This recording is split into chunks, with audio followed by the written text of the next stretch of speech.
এই ভিডিওতে আমরা দেখব আপনারা কিভাবে আপনাদের উদ্যোক্তাফাই স্টোরে ডিসকর্ড অর্ডার অ্যালার্ট অন করতে পারবেন।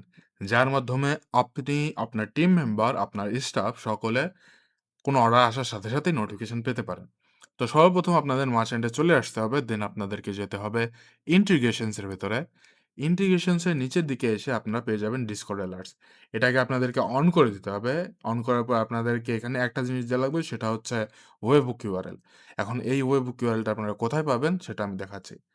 সর্বপ্রথম আপনারা ডিসকর্ডে চলে যাবেন। ডিসকর্ডে গিয়ে একটা সার্ভার ক্রিয়েট করে নেবেন এবং যেই টেক্সট চ্যানেলে আপনারা অর্ডার অ্যালার্টটা নিতে চান সেটা এডিট করতে হবে। এডিট চ্যানেলে যেতে হবে। দেন আপনারা ইন্টিগ্রেশনস এর ভিতরে যাবেন। এখান থেকে আপনাদেরকে একটা ওয়েবহুক ক্রিয়েট করতে হবে। ওয়েবহুক ক্রিয়েট করার পর ওয়েবহুকটার ভিতরে ঢুকে আপনাদের এখান থেকে ওয়েবহুকের ইউআরএলটা কপি করে নিতে হবে। দেন এখান থেকে সিম্পলি বের হয়ে যাবেন।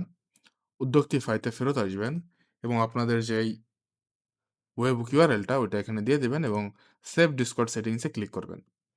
ক্লিক করার পরে এখন যদি আপনারা এখান থেকে সেন্ড টেক্সট অ্যালার্ট এ ক্লিক করেন, তাহলে আপনাদের সার্ভারে এখান থেকে অর্ডার অ্যালার্ট চলে যাবে। আমরা একটা অর্ডার ক্রিয়েট করেও দেখতে পারি। আমরা যদি এখান থেকে নিজেদের ইনফরমেশন সব ফিল আপ করে দেন এখানে প্লেস অর্ডার করি, দেন আমরা ডিসকর্ডে যাই, দেখবেন চলে আসছে নিউ অর্ডার উদ্যোক্তিফাই, অর্ডার নাম্বার, টাইম, কাস্টমারের ইনফরমেশন, আইটেমস, টোটাল কত সবকিছু।